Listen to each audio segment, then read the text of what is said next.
It's Wednesday 27th of November in the Vendée Globe, and we could be entering a really decisive stage of the race.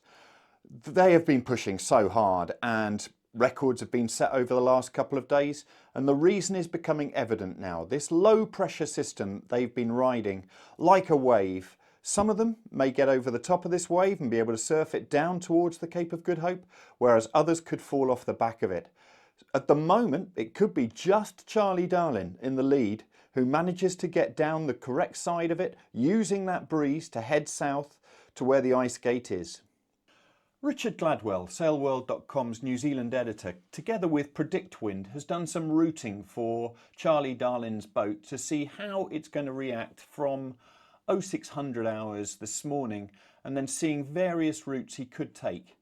As we press play on this animation, we can see how he is riding the wave of that low pressure system as he comes towards the Cape of Good Hope, and then starts to get south as he's using that wind. And you can see just to the west of him there is that lighter air. He could get away, whereas the rest of the pack may be stuck in light airs. The ice gate, you can see there, has been moved slightly further south, which means that they've got options to use that wind, but it could end up that they've got a lot of jibes to do. On the Initiatives Kerr website of Sam Davies, we can see at the 1000 hours CET update that Charlie Dalin continues to lead the way, averaging 23.3 knots over 24 hours, covering 559 nautical miles, which just a few days ago would have been a new record. Further back in the fleet, if we look at Isabel Joschke, we can see that much lighter winds and just doing 6 knots at the moment and averaging 15 knots, but right down in speed at the moment in those light winds. And the fleet really has strung out across that South Atlantic. It's using this low pressure system that the leaders are trying to do to head down south towards that ice gate. Looking at the latest ranking, we see there Charlie Dalin in the lead, nearly 50 nautical miles ahead of Thomas Rouillon in second and Sébastien Simon, who's third, right beside Rouillon. Ewan Richomme is in fourth, another nearly 30 nautical miles back, beside Nicholas Lundven in fifth place, with Jeremy Bayou in sixth and Sam Goodchild seventh. Yannick Bestaven eighth, Paul Mielhat ninth, and Sam Davies in 10th. Those positions haven't changed since the last ranking. We are trailing along here with this front, and we seem to be pretty much on the edge of it. Therefore the conditions are unstable a bit, between 13 and 20 knots of wind, average maybe of 15. Not easy to be fast all the time.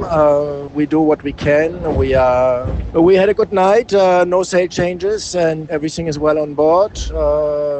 I think the distance with the leaders will change dramatically still, and they will gain a lot. Also, I had yesterday AIS contact with Clarisse, which was nice to have a companion, to see directly someone. I heard Justine speaking on the VHF, but I couldn't see her on the AIS.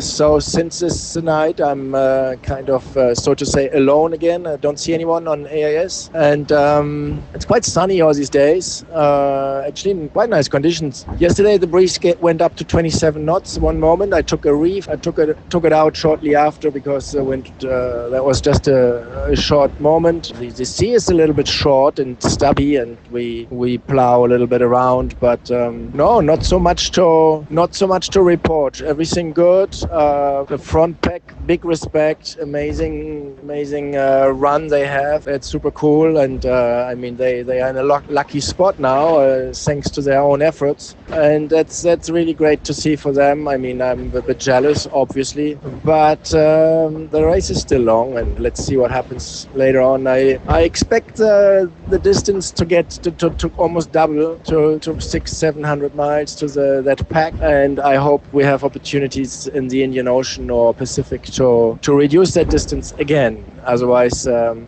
race would be decided here. But I don't think it's the end of the day yet. So all the best. Cheers. Thank you for watching today. Please do subscribe to our Sail World YouTube channel using the button down here. Also, take a look at sailworld.com and yachtsandyachting.com, where we'll be bringing you all the news from the race and everything else in the sailing world.